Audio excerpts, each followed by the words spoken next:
Anaïs, bonjour à tous. Bonjour Johan, bonjour à tous, bienvenue à vous, partenaires d'accueil, sur notre webinaire consacré au CAF.fr. On se retrouve aujourd'hui pour vous donner des conseils et les points importants à contrôler lorsque vous accompagnez les allocataires sur leur espace Mon Compte. Puis nous naviguerons ensemble sur les pages CAF.fr partenaires et sur nos pages locales CAF de l'Aude. On vous informe que toutes les rubriques et fonctionnalités abordées dans cette première partie sont accessibles sur l'espace Mon Compte du CAF.fr et également sur l'application mobile.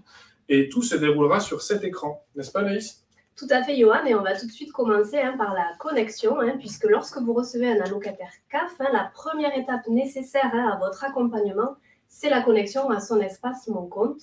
Alors, n'oublions pas, cette connexion se fait maintenant avec le numéro de sécurité sociale et le mot de passe personnel choisi par l'allocataire. Et si jamais l'allocataire oublie son mot de passe? Alors, il y a la solution France Connect. Il va avoir la possibilité de se connecter avec les identifiants d'un autre organisme, comme la CPAM ou les impôts, par exemple. Et puis sinon, comme sur tous les sites institutionnels, il va pouvoir recevoir un code instantanément pour réinitialiser ce mot de passe oublié ou perdu.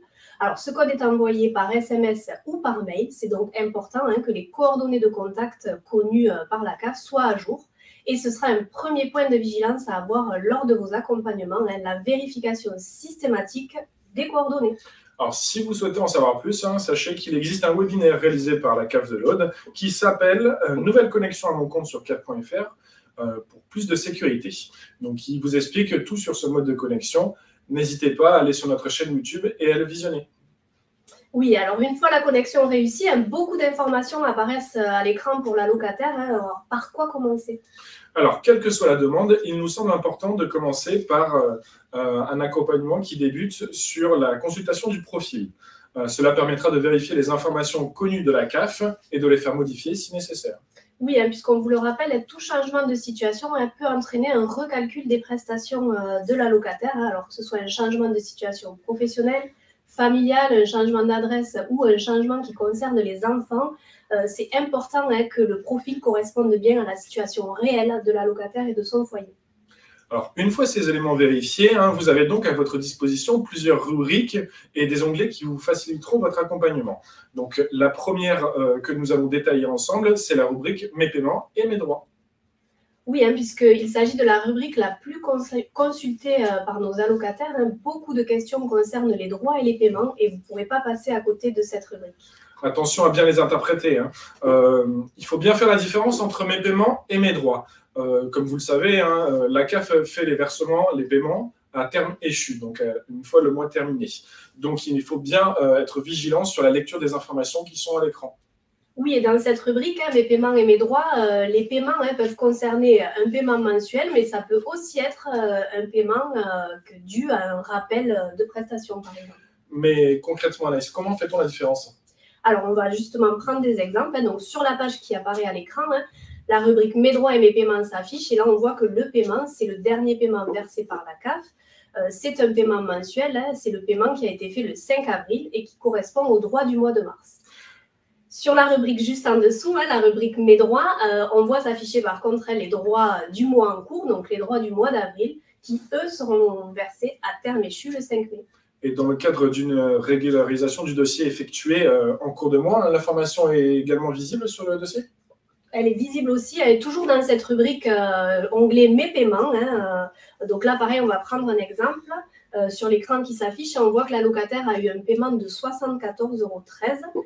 C'est un rappel de paiement de prime d'activité pour la période d'octobre à décembre 2022 qui a été versé le 27 décembre. Donc vraiment, toutes les infos s'affichent. Et si le locataire a un trop perçu, comment ça se traduit sur l'espace Mon Compte?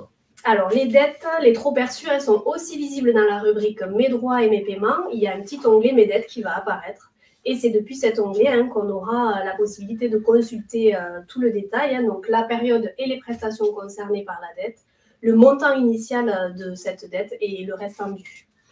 Une question, Jérémy? Alors oui, nous avons une question d'un partenaire qui nous demande si un allocataire souhaite rembourser sa dette, que doit-il faire? Alors, je vais y répondre. Plusieurs situations sont possibles. Il faut savoir que si les droits sont en cours, la CAF effectuera automatiquement des retenues. En revanche, si aucun droit n'est en cours, il devra rembourser la CAF par ses propres moyens. Pour cela, le plus simple, rapide et sécurisé reste le paiement par carte bancaire qui est accessible depuis l'espace Mon Compte avec l'onglet Mes dettes. Il aura aussi la possibilité d'opter pour le prélèvement automatique ou un paiement par virement bancaire directement sur le compte de la CAF de l'Aude. Un paiement en espèces ou en chèque restera toujours possible. Oui, donc beaucoup de possibilités pour rembourser ses dettes. Alors, une autre rubrique importante qui est en lien justement avec les droits de l'allocataire, c'est la rubrique Mes ressources qui va permettre de visualiser le détail des revenus pris en compte dans le calcul des droits de l'allocataire. Alors, cette rubrique est importante puisqu'elle permet de mieux comprendre les évolutions des droits en fonction des revenus du foyer.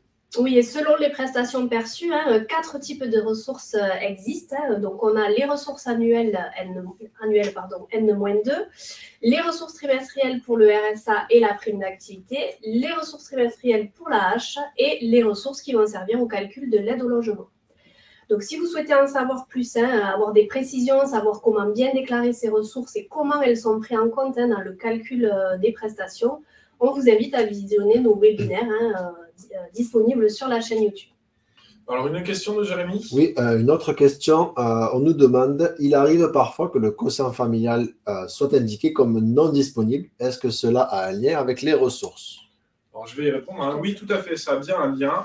S'il est indiqué non disponible pour le quotient familial, cela traduit que nous n'avons pas connaissance de l'intégralité des ressources du foyer. Donc, si aucune alerte est présente sur la page principale de l'espace Mon Compte, il faudra vérifier que les ressources annuelles sont bien connues de la CAF. Et pour cela, il faudra aller dans l'onglet Mes ressources annuelles, et vous aurez la possibilité soit de déclarer, soit de consulter les ressources disponibles. Alors, tu viens de parler d'alerte, Johan. Où et comment reconnaître cette alerte sur Mon Compte ? Alors, l'alerte sur l'espace Mon Compte du CAF.fr se traduit par un bandeau rouge qui apparaît sur la page principale pour bien attirer l'attention. Sur l'application mobile, il s'agira d'une pop-up qui arrivera sur la page principale également. Donc, attention à ces alertes. Elles indiquent que l'allocataire doit réaliser une démarche auprès de sa CAF ou répondre à une sollicitation. Donc, il est important qu'il réponde rapidement à ces informations-là. Alors, on parlait juste avant du quotient familial, donc ça me fait penser à la rubrique Mes attestations, qui est une rubrique importante aussi, puisque en cas de besoin, c'est depuis cette rubrique que l'allocataire pourra éditer ou télécharger une attestation, alors de quotient familial évidemment, mais aussi attestation de paiement, et il pourra remonter jusqu'à 2 ans en arrière. Alors, une question de Jérémy ? Oui, une autre question. On nous demande, si l'allocataire souhaite obtenir une attestation concernant une période plus ancienne, que doit-il faire ? Alors, je vais répondre dans la continuité. Donc, on l'a dit, l'allocataire peut éditer ou télécharger lui-même une attestation de moins de 2 ans. Au-delà de 2 ans, il faudra qu'il contacte nos services. Et justement, pour ce genre de demande, Johan, est-ce que tu peux nous dire s'il est préférable d'envoyer un courrier ou un courriel ? Alors, il est bien entendu possible de transmettre des courriers postaux à la CAF, mais pour ce genre de demande, le plus rapide et le plus simple reste l'envoi par courriel. Donc, ça permettra d'avoir un délai de réponse beaucoup moins important. C'est un délai de réponse très rapide. L'attestation demandée sera disponible sur l'onglet Mes courriers, mes courriels. Oui, et petite astuce, s'il y a une pastille, un petit point rouge qui apparaît sur l'enveloppe de la rubrique courrier, ça indique justement qu'il y a un message ou un courrier non lu par l'allocataire. C'est également depuis cette rubrique que l'allocataire peut retrouver l'ensemble des courriels et courriers échangés avec sa CAF. Oui, alors à ce sujet, vous le savez certainement, mais tout courrier ou tout document peut être transmis de façon dématérialisée à nos services. C'est un gain de temps et ce sera traité plus rapidement. Alors pour ça, il faut se rendre dans la rubrique « Suivre mes démarches » et cliquer sur l'onglet « À transmettre ». Depuis le site CAF, il faudra numériser le document. Depuis l'appli mobile, encore plus simple, puisque l'allocataire peut prendre directement en photo le document qu'il va vouloir nous transmettre. D'ailleurs, Anaïs, c'est dans cette rubrique « Suivre mes démarches » que l'on retrouve toutes les démarches effectuées depuis l'espace Mon Compte, que ce soit l'envoi d'un document dématérialisé ou la réalisation d'une téléprocédure. Oui, et sachez que tout envoi de documents dématérialisés ou téléprocédure est traité plus rapidement et prioritairement par votre CAF. Donc, on vous conseille, dès que c'est possible, de réaliser toutes les démarches en ligne. Une rubrique intéressante pour se rappeler justement des démarches que l'on doit effectuer avec sa CAF, c'est la rubrique « Mon agenda ». Alors, qu'est-ce qu'on trouve concrètement dans cet agenda ? Alors, dans cet agenda, on peut retrouver la date des paiements mensuels, tous les mois, On retrouve également les dates importantes, hein, notamment les dates auxquelles on doit faire nos déclarations trimestrielles, que ce soit le RSA, la prime d'activité ou encore l'allocation adulte handicapé. Mais on y retrouve également des informations sur les événements à venir sur les 6 prochains mois. Alors, et quoi comme événement? Alors, par exemple, hein, sur votre écran, là, vous voyez, du côté de l'application mobile, on peut distinguer que la fille de l'allocataire va avoir 3 ans au mois d'août. On lui indique donc sur le mois anniversaire la fin de la prestation allocation de base. Je vous le rappelle, hein, cette prestation est versée jusqu'aux 3 ans de l'enfant. Oui, merci Johanna. Donc, je pense qu'on a terminé cette première partie qui était dédiée à l'espace Mon Compte, à travers laquelle vous avez pu découvrir ou redécouvrir des rubriques qui sont essentielles à connaître pour un bon accompagnement. Attention à une chose, hein, l'accès à cet espace nécessite toutefois de pouvoir s'y connecter.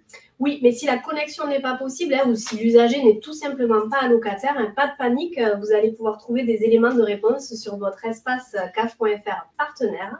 Et sinon, il sera toujours possible d'orienter les usagers vers nos services. Et pour ça, il faudra se rendre sur nos pages locales. Alors, dans cette seconde partie, on vous propose donc de naviguer ensemble à la découverte des outils mis à votre disposition. Alors, par quoi on commence?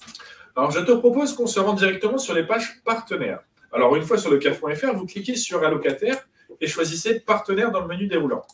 Imaginons, Anaïs, que l'usager a des questions d'ordre général sur une prestation. Il faudra cliquer sur partenaire d'accueil et l'onglet découvrir. Alors, une fois arrivé sur cette page, il faudra que l'allocataire se rende dans la rubrique « Se renseigner sur les prestations » et qu'il clique sur « Voir toutes les prestations ». Pour plus de simplicité, dans cette rubrique, les prestations sont classées par ordre alphabétique et une fois qu'on clique, on va avoir accès à différentes informations. Donc, nous, on va prendre l'exemple de la hache. Une fois qu'on a cliqué sur la prestation, on va retrouver évidemment les conditions d'attribution pour accéder à cette prestation, les dates d'ouverture de droit et de fin de droit.